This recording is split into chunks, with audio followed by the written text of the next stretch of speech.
should be left well alone.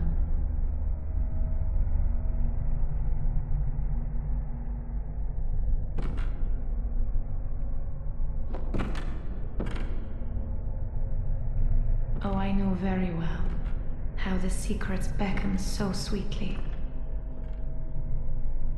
Only an honest death will kill you now. Eliminate you from your wild curiosity.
And that was the Lady Maria cosplay build. A pretty fun and solid build overall, mostly meant for pub stomping and public duels, not built for competitive play. You won't be beating anyone on the leaderboard or winning PvP tournaments with this build, as the current meta is high poise and twin spears, and this build can't really do much against that. But against a general public match, this build is pretty good.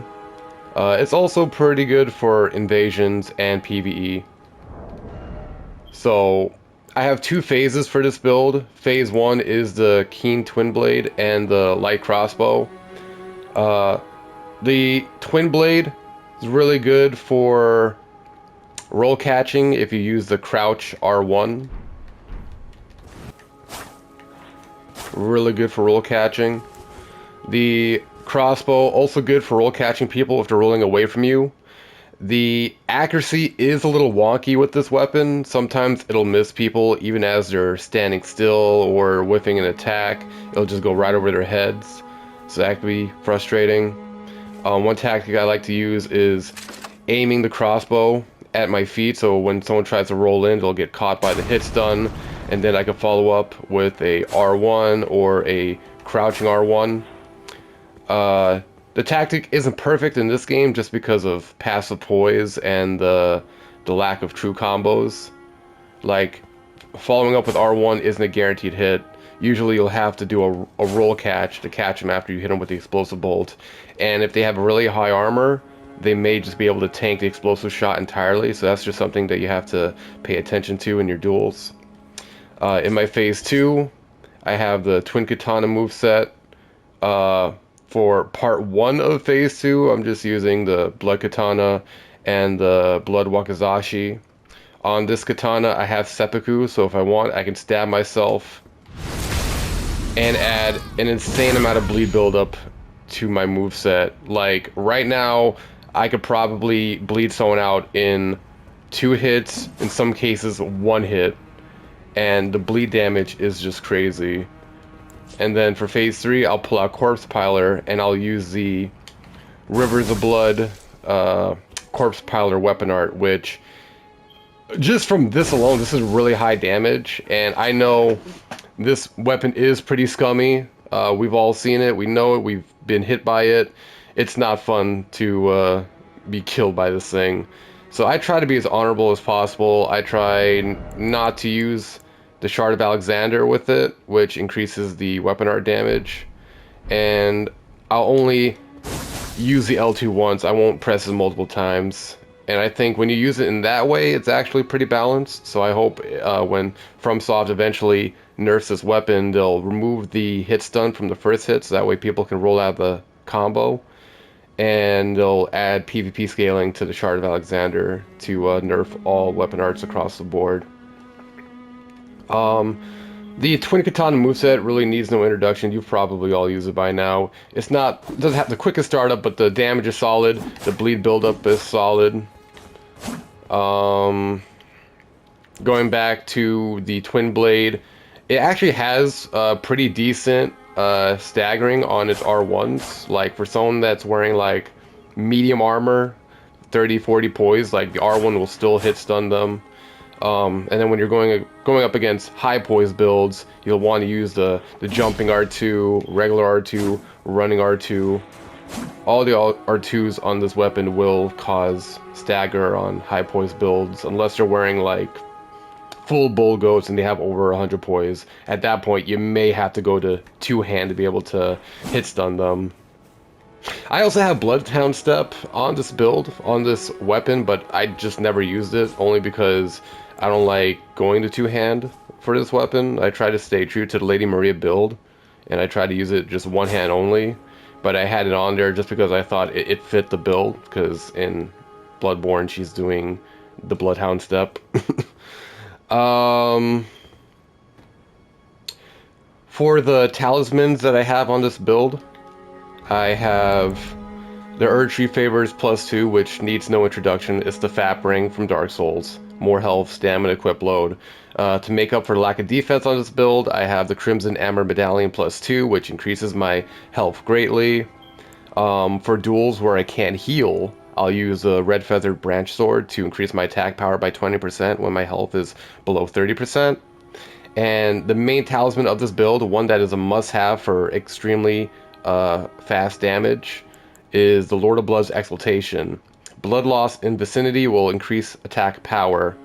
So what that means is, whenever there's blood loss, either caused on me by an opponent or me causing the blood loss on an enemy, it'll increase my damage by 20% for 20 seconds. So when you use this talisman along with the seppuku weapon art, and you're bleeding enemies in 1 to 2 hits constantly, you're just getting that constant power boost. So going back to PvE, obviously because of the bleed buildup, this build is pretty good at just quickly killing bosses and enemies. Any enemy that can be bled out, this weapon and this weapon art will bleed them out in just a couple of hits. It'll wipe out chunks of their health bar. In PvP, if you can land the hits, it'll just kill players, wipe out their health bars in seconds. Same thing with Corpse Piler. The bleed buildup with Blood Wakazashi is extremely fast, and if you put Chart of Alexander on your build and then start using the Corpse Piler combo on bosses, it'll just wipe out entire chunks of their health and cause bleed buildup too. So it's pretty good for your general PvE use. Of course, it doesn't have a shield, and it doesn't have high armor, so you will have to roll a lot. So if you're not good at that, you may struggle. But if you're good at dodging attacks, you'll kill bosses extremely fast with this build. And in PvE, again, no shield, light armor, so you have to be really good at your dodges. If you're going up against a magic build, you can pop your flask, which for my flask, I have the Crimson Whirl Bubble tier and the Leaden Hard tier. So that way, it'll convert all elemental damage into health, and the Leaden Hard tier gives me fake poise, so that way I can tank hits. So while I'm doing all that, I can just spam Rivers of Blood until the player is dead. This weapon alone, Rivers of Blood, is what makes this build good for invasions. You don't really need anything else.